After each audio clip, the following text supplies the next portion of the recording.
Hello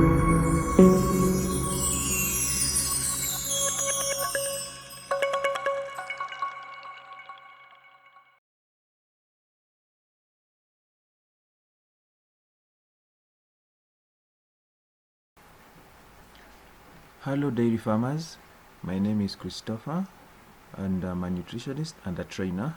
So today we want to talk about the factors that affect milk production, that is low milk production. So today we are going to discuss on that. So we have 5 factors. So the most important factors are the factors that I'm going to discuss today. So let's get into it. Factor number 1, lack of comfort. So lack of comfort for the animal. Lack of comfort can result in less time for cows to lie down, less rumination and less food intake, and consequently health problems, damaging milk production. So this is what happens here is your cow needs to be comfortable, meaning your cow's housing should be comfortable, be able to accommodate the cow. The cow needs to rest. The cow needs a place that is protecting the cow from harsh climate conditions such as heat and cold and rain. Now, for the cow housing, you also need to include something called a mattress, whereby the cow is going to lie down comfortably. So when the cow has got enough comfort, let's not even say enough comfort, when the cow is actually comfortable in the housing, now that is actually going to increase the milk production.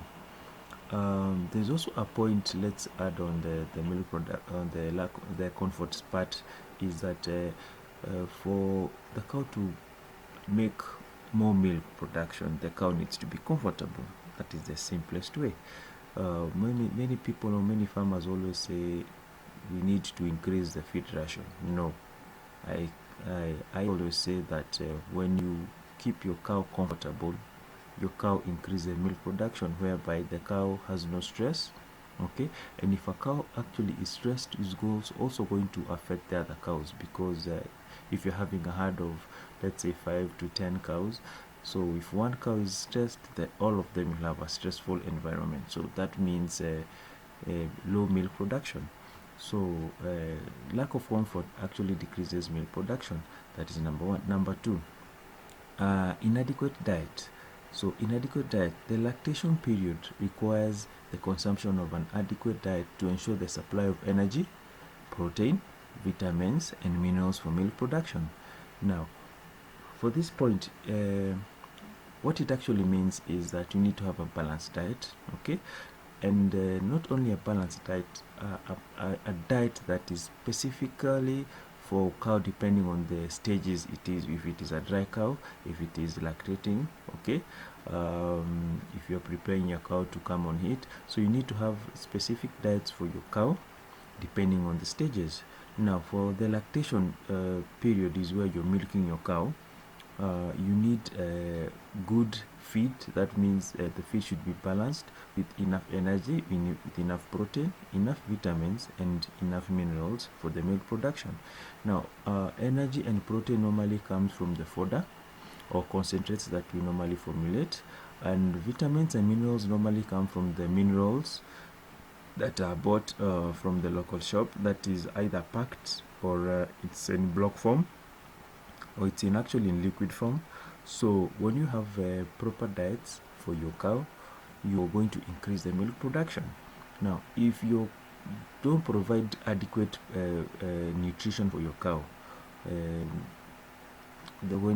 that is when you get low production of milk production. So you need a good fodder management or fodder nutrition, whereby feed management, whereby it's got enough energy, protein, silage or corn silage. You can have napier silage, you can have the hay and the bone marrows that are giving you good energy and protein.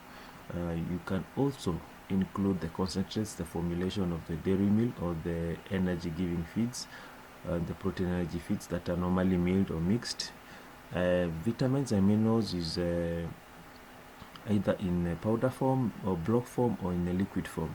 So when you have enough of all that, means the cow is going to produce enough milk for you. Now if you don't have adequate nutrition, that is when how your cow is going to give you low milk production. So ensure that you have good nutrition for your cow. Number 3, when you don't have a good program, that is a feeder management program, your cow is going to have low milk production. So for the program, the feeding program, what it means is that you need to time your feeding well. For example, let's give an example. I normally milk my cows at 2 a.m. I feed them immediately, that is at 3 a.m. and then I milk them at 7 a.m. again, and also feed them another ration at 8 a.m. I milk them at noon, then I feed them again at 1 p.m. I milk them at 4 p.m., that is in the evening, and also give them a ration at 5 p.m. Okay, then I'll come to milk them at 2 a.m. So I have my program whereby I have to milk at a certain time and I have to feed them at a certain time. Okay, now when I'm having such a program, it means that my cow will be able to produce milk maximally. Okay, now for the feeder program, if you always dilly-dally, you're milking now, you're feeding it now, you're late to feed them, you're late to give them water, you're late to give them a concentrate. If you don't have a good feeding program, now your cow is going to produce less milk, okay, or low milk production. Now you need to have a program throughout from January 1st to 31st December, so that your cow can have maximum nutrition intake, okay, for that feed, because you need that cow to digest the feed, also absorb the feed, so that it can give you actually milk. Okay, now if you're feeding it odd hours, you feed watering odd hours, you're giving concentrate odd hours, you're milking odd hours, the cow is going to be a bit confused, so you don't have a proper program. So you'll get actually low milk production, because you maybe when you're supposed to be milking, it's now the cow is having the intake, they're intaking the feed or digesting the feed, so now you are going to have low milk production. Now you need to have a good feeding program. Number 4, these are what we call mammary disease. Number 4, the point is mammary disease, especially mastitis. Now when your cow gets mastitis or mammary disease such as mastitis, can affect milk production. Okay, now when it affects milk production, it means the milk will not increase, it's actually going to be decreased or have low milk production, because the factory, it is the mammary, it means it's got what? It's got an infection. Now my point here is that you need to keep mammary disease out of your herd. If you don't do that, your cow will have low milk production. So the best thing you're supposed to do is to keep mammary diseases out of your farm, especially mastitis. To keep mastitis away, you need to have your farm worker or the person milking your cow to have clean hands. Okay, milking equipment should be clean and hygienically clean, and also your barn whereby you're actually the milking spot where you normally milk your cows should be clean. Okay, should be thoroughly disinfected. All the milking equipment should be clean.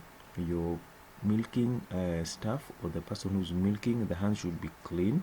Okay, now the milking equipment such as towels should always be disinfected each and every time the cow is being milked. The towels should be disinfected.